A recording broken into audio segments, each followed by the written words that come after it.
Hi, Wade Galt here, author of Put Your Money Where Your Soul Is and founder of 4-Day Workweek Academy, where I help entrepreneurs, employees, solopreneurs, freelancers, small business owners, all sorts of people to create an abundant and sustainable 4-day workweek lifestyle. There are certain strategies that are unique to each position or each job class, but there are other strategies that are fundamental and core to the entire process of becoming a person who can be what I like to call a 4-day workweek pro, somebody that works a 4-day workweek most of the time, at least 80% of the time, and gets to enjoy their family, their friends, and their life as much as possible, does work that they enjoy, maybe not the greatest work in the world, maybe not their soul work, but they have plenty of time to enjoy their family, their friends, and even do their soul work on the side if that's what they want. So today what I'm going to do is take you through a process called the 4-day workweek game plan, the first half of it. The first part of it are the 12 steps to creating a 4-day workweek game plan. And the second part of it is the actual creating of the plan. And I'm going to show you a resource that you can get. And I'm going to show you how you can get that for free at the end of this video. So let's go to the conversation here. This is the 12 steps to creating a 4-day workweek. And this whole process starts with a very simple 3-step framework. The first thing, like most situations, we want to be able to envision something. Then we want to be able to create a specific action plan to make it happen. And then we're going to take action. So the first step in the see it process is to simply list all the things you would do if you did not need to work. And then list who you would do those with. So if you've listened to many coaches or people like that or motivational speakers over the years, maybe you've heard people say that, whatever it is that you would do if you had, let's say, $100 million in the bank and you didn't need money, that's your soul work. Well, I'm going to suggest that that's not your soul work. That's your fun work. That's your lifestyle. Because I might say, well, I'm going to play beach volleyball, hang with my family, go boating, and play some video games. That's not my soul work. That's my ideal lifestyle. My soul work, in my opinion, is the stuff that I do regardless of whether I get paid for it. So my wife and I have children, and we get up in the middle of the night when the kids need help. We don't get paid for that. That's one of the things that falls in the category of our soul work. So what I'm going to suggest to you is this first step is going to be, what would you do if you didn't have to work? This is part of your lifestyle. We want to start with your dream, your ideal lifestyle. We might not get exactly there, and it certainly won't always be there, but we want to have that as an aiming point, a target, so we can head in that direction. The second thing is to envision when you would spend your time doing these things. So now we want to get a little more specific. Okay, I want to play drums. I want to go surfing. I want to play golf. I want to go fishing. I want to go out with my family. I want to go on a family vacation or travel. When is that going to happen?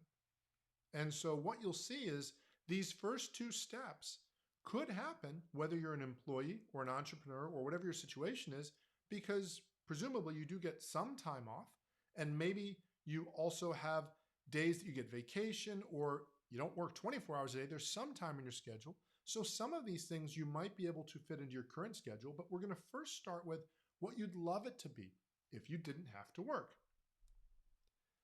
And then third, we're going to schedule, and we're going to create a schedule for your life outside of work, but we're not going to include your work hours.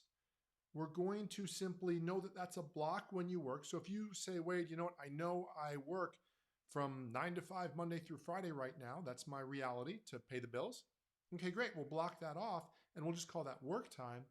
We're going to look at your schedule outside of that. So many people have not optimized what they're doing with their free time that they already have. And they say they want to work a 4-day work week. Well, if you haven't made use of the free time you already have, what makes you think you're going to do a whole lot better when you get additional free time? If you have money and you waste it, well, chances are you make more money, you'll probably waste it. If you have time and you waste it, same thing goes there. So we want to schedule that, what it would look like. And then this is probably the most important part to the entire process, and that's to decide that you're going to start moving towards a 4-day work week. This is something that you just have to decide is part of what's important to you, and you're going to make it happen, and it might not happen right away. In my case, I had worked over the years. I grew up mowing lawns and weeding the garden and working for my dad and all sorts of different things.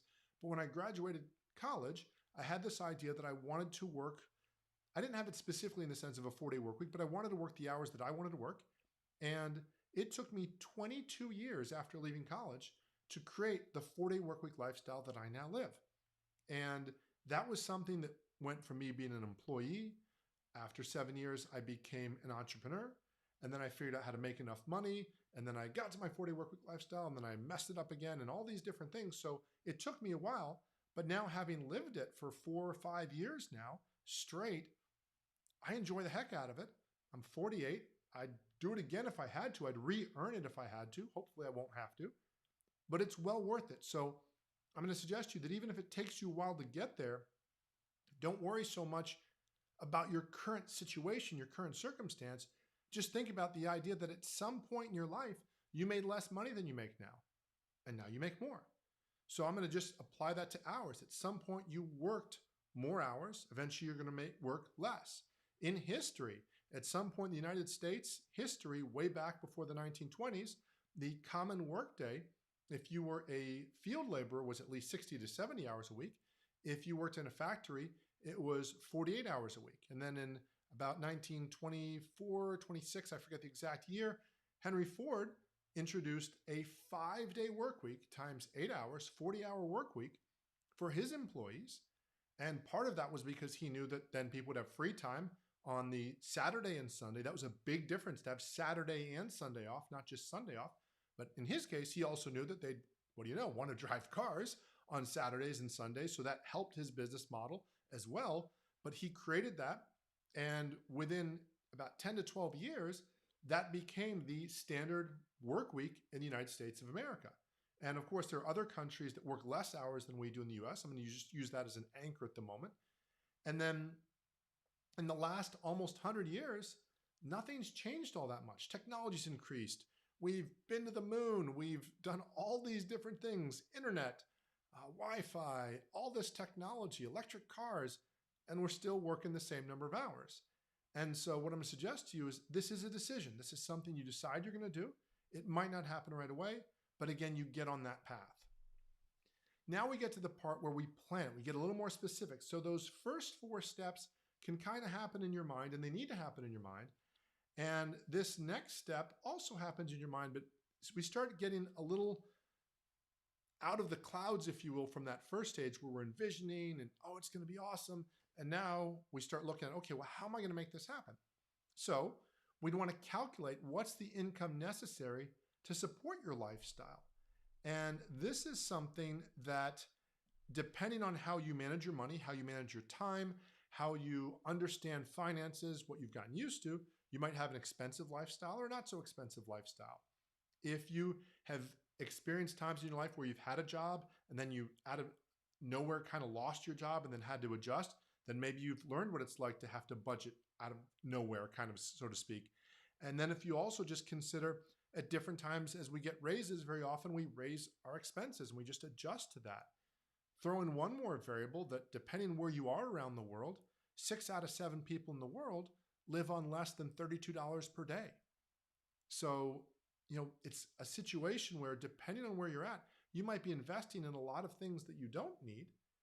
And when you have to pay for those things, well, you've got to work the hours to pay for those things. Well, if you spent less, you might be able to work less. And when I tried to do that years ago, it wasn't as doable. These days, that's very doable. So you calculate the income necessary to support your lifestyle. And this might be a more minimalistic lifestyle. It really depends how important the time off is to you versus how important the lifestyle that's funded by money is. So there's a balance in there. And then you identify the results or the projects that'll provide that desired income. So if you're an employee, you might say, well, I know I have to work my 40 hours or whatever the numbers hours are. If you spend more than what you make in 40 hours, you might say, gosh, I need to find hours. I need to work overtime or get a second job.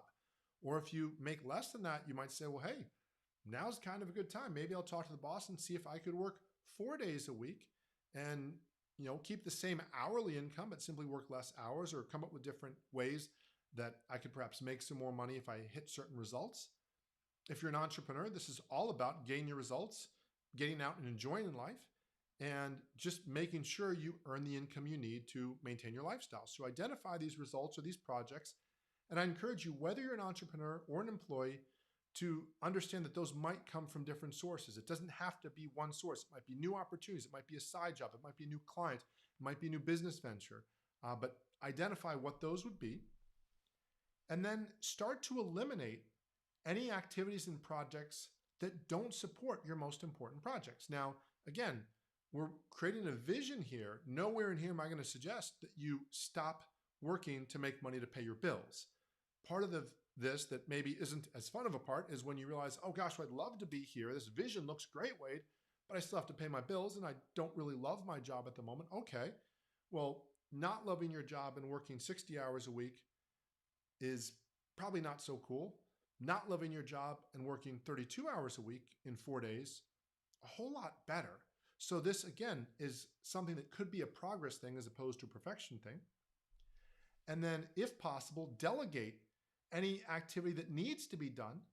And if you're in a situation where you're the boss, you're an entrepreneur, you're a small business owner, you might delegate that to a team member, you might outsource it to somebody. People, you already do this. Think about this. When you buy out, you go and order out dinner, you delegate the cooking to somebody else. If somebody cuts your hair, you delegate the cutting of your hair. So we do this all the time. It's just that some people see it in a more formal way and some people really don't understand how they can do that. There's so many different ways you can delegate work to freelancers, whether it's sites like Upwork or Fiverr. There's different markets already for people who do that type of work. So once you've gotten there, now it really comes to the execution point. In this part where we do it, the first step is to now fully choose those critical few projects that you need to obtain your desired results income-wise and focus in on those, and then finalize your schedule to implement those vital few projects. And this is where this part is probably not too different than what you're used to, in the sense that, yeah, now you still got to work, still got to do what needs to get done. And it might be work you love. It might be work you kind of like. It might be work you don't like so much. If you hate the work, I'd encourage you definitely start looking for ways you can do different work if that's possible. But overall, there's this balance of understanding that progress in a year could be a raise in income. Progress in a year could be I'm making the same income in 5 to 10 less hours per week, and so I have more time for free time. And unless I absolutely just need to spend all my money, if I can learn to enjoy simple pleasures in life, or just relaxing or having time doing stuff that doesn't cost a lot of money, then extra free time really increases my ability to enjoy my life. And then steps 11 and 12 are all about tracking your activities, the projects, and the people, and reporting your results so you're on top of that. It's maybe not the most exciting part, but it's very necessary, and it's the part that really leads to progress, because steps 1 through 10 is us launching and getting started. The rest of this is what happens for the rest of your life and how you implement this. And then 12, adjust your game plan, your actions, your budgets, the people and the projects to get your desired results. So this is a simple way to create a game plan for this. And what I encourage you to consider is so much of this is really all about your ability for you to get clear about what you most want to do. And so if you're in a situation where you love your work, you might be deciding you're going to do some different things. You're going to build upon your work and you're just going to get better at your work. And maybe you're just going to do different things in the sense of earning more income. If you don't like your work, this might be about you finding different ways that you can start side gigs. But I encourage you, this is something that if you try to do it in 3 weeks or 6 weeks, and that's your time frame, it's probably not going to work and you get very frustrated. On the other hand, if you take a look at this and say, you know what, if it took me 20 years, I would do it. Okay, well, it probably won't take you 20 years. And if I told you, you have to do this in 20 years, you'd probably say, okay, wait, I could figure that out. And if I said, well, what if you have to do it in 10 years, or there's going to be some huge, horrible consequence? Well, wait, I could figure that out. Okay, what about 5 years? I could probably figure that out. So most people, if you give them 2 to 3 years to figure something out, they'll say, okay, well, that's pretty doable. I could make some adjustments. I'd have to learn. I'd have to do some things I don't currently do. But if your life outside of work, if your vision, this is why this vision becomes so important. If your vision, what you're going to do with your time, is more important and more exciting than your current situation, then you're going to be open to doing that. If your vision's not very exciting, you're not going to want to do that. So much of this is about creating that vision that keeps things exciting for you and having it be something that fuels where you're going next. And it doesn't mean you have to hustle and grind and work 80 hours a week till you get there. You can enjoy the process. In fact, some of these strategies are just going to allow you to more gradually get there and enjoy the ride. One of the reasons it took me 20 something years to get to this point was my wife and I had kids. And so my business was growing at a certain level, and I probably could have made a whole lot more money and scaled it more quickly, but I eased off my travel schedule. I'd been traveling about 20 times a year. And then unfortunately at the same time is about when the 2008 recession started kicking in. And so it kind of knocked back some of the projects I'd started. But again, I still got to have that time. And along the way, I'm still having time with my wife, my kids. And so from that perspective, um, there's a hurry, but there's not, depending on how you view your world and your life. And so what I'm going to suggest to you is that this is something that can be done. Whether you decide you're going to use our tool that involves a workbook, if you'd like to use some of the tools we have to do this, we can help you with that. There's a software version of it that's Excel-based. And all of these tools really just help you map out this whole plan, these 12 steps, so you can make it happen.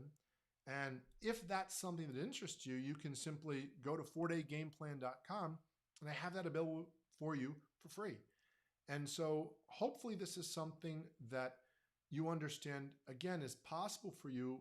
Now, I don't know your exact situation, so maybe it's not possible for you. But for most people, given time and moving in a certain direction, this is possible. Whether you're in credit card debt, whether you have stuff you need to pay off of, there's just things that over time you would need to make happen to make this more likely.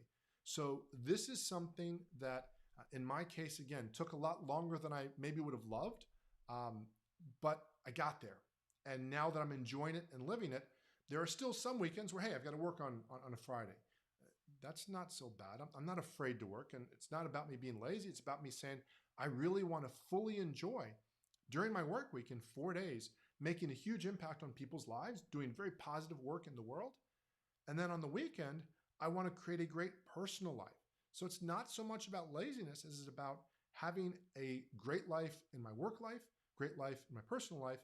And if that's something you're looking for yourself, your 4-day workweek game plan is going to be the best way to start. So again, if you have any questions on this, please let me know. As always, feel free to reach out to me in the comments or via email. I look forward to helping you create the life and the lifestyle you most desire so you can better enjoy your family, friends, and your life. Go ahead and register, create your 4-day workweek game plan, and map out what you're going to do and start making things happen. Thanks so much. Have an awesome day.